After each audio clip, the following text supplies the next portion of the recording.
In this video, I'm going to explore the impact customers have on business decisions. Now, everybody knows the adage, the customer is always right. And for the most part, businesses compete with each other to satisfy their customers better and to provide more value or service. That seems obvious that customers have an impact on the business.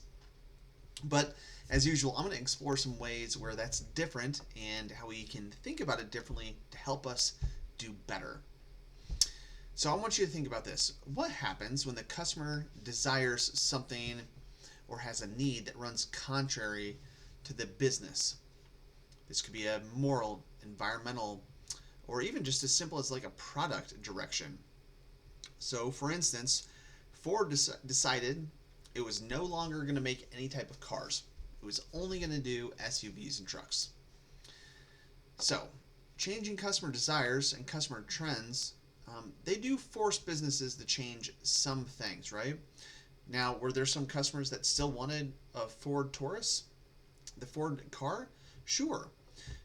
But enough wanted the trucks and SUVs that they said, hey, this is no longer going to be fruitful for us. So we need to change directions. I typically use the Blockbuster and Kodak examples. Helps us understand what happens when companies fail to really stay in touch with their customers and what their customers want and what's new in the market. So, for instance, Blockbuster failed to innovate and was put out of business by Netflix. But Netflix didn't even stop there. They continued to innovate and they moved away from the DVD mail service and went to a completely digital streaming service. Kodak actually invented or held the patent for the digital camera. Most people don't know that. And they hid it. They saw their business as purely a film business. They wanted to sell film. And they didn't want to disrupt that. So eventually they were put out of business by other people for failing, again, to innovate and changing to meet their customer demands. The train industry, kind of as a whole, I think is indicative of this. Now think of this. Had they seen themselves as just in the transportation industry in general, they could have been the early adopters of 18-wheelers or semis. They could have been the first ones to start online shipping if they were just in transportation, right? They could have done so much more. And they could have been delivering and doing what we now associate with Amazon. On the flip side of this, what happens when the company wants to push an initiative like going green or eliminating a favorite product or changing it? And I think Bud Light is a recent example of pushing a social agenda that did not align with their customer base, and it created a social uproar and, of course, as we all know, boycotts. So regardless of whether or not you agree or disagree, Bud Light did something and their main customer base was pretty frustrated and upset about it.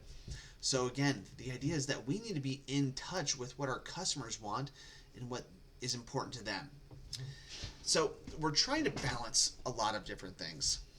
Profitability, customer desires, environmental and social, corporate social responsibility concerns, and we need to make it all work. So my recommendation is to use the Job to Be Done framework. This was originally created as an innovation tool by Clayton Christensen, a Harvard Business School professor. And I use it now to coach product teams to use when they're developing products and product strategies. So the Job to Be Done framework is essentially asking the questions. What job is the customer hiring this product or service to do? And I know it's a weird way to say that and to ask it, but I use the lawnmower as my go-to example. I love this, especially when I'm in training or doing presentations in person, because I just ask the audience in general, why do you buy a lawnmower? And invariably, everyone is going to say, to cut my grass. And that's really where their mind stops thinking too. This shows, though, that no one buys a lawnmower really because they want it. It's just a means to an end. I need it to accomplish the goal. And what is the goal? Well, I want a well-manicured or beautiful lawn. Other options, though, is that you could automate the lawnmower, the little robot lawnmowers now that send themselves out around the yard, kind of like a Roomba, and they mow the grass. Lawn services. Or maybe something very on the innovative side would be developing a grass seed that only produces a grass that grows like to the perfect length, so it's always perfectly manicured. Or maybe we just get away from grass and you just put in artificial turf. And again, we don't know these things, and we will never explore those other options until we start asking, what is the customer really trying to do? And instead of fulfilling those needs, we typically just continue to make a lawnmower a little bit different or better. So, what I've been listing are all functional aspects of the job to be done. But we need to be aware of the other aspects, like the emotional and social dimensions. So, in a very general sense, if you understand psychology and you've been to Psych 101, you know that people want to feel good. Customers want to feel good about their choices. But we need to determine what that means and what makes them feel good. And that can be both personally and or socially. To go further, what are the related jobs that they need done? That's what we're trying to do. We're trying to kill two birds with one stone whenever possible. Because if your business or product can satisfy the need or check multiple boxes with one product or service, meaning it does functionally what I need it to do, but I feel good about it, and my friends are a little bit jealous, and it makes me popular wherever I go, we've checked multiple boxes. Now it's a really powerful product or service. So most people, they really just kind of simply think about reducing costs as a means to attract new customers. And they don't understand or get wrong that what they're getting or missing is that people will pay more to feel good about their purchase.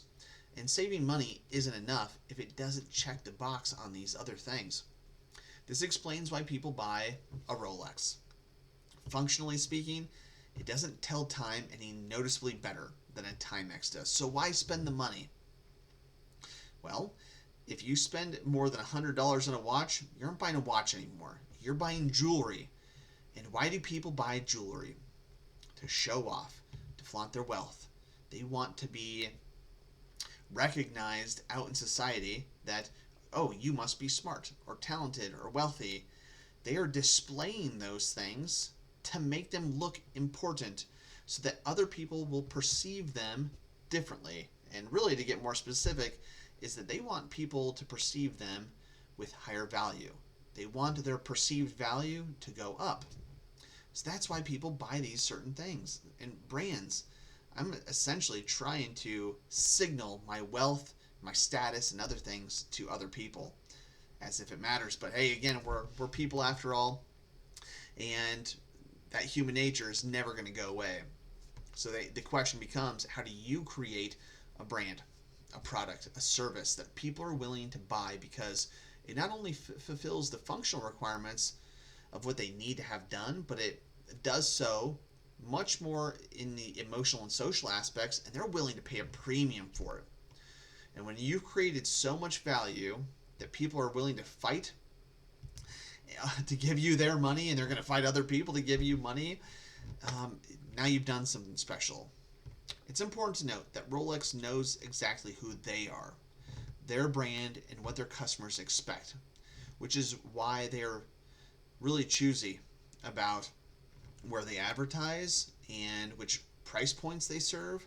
So a couple things. You will see they will never sell a $100 watch. Could they? They absolutely could, but they choose not to because it goes completely against who their brand is.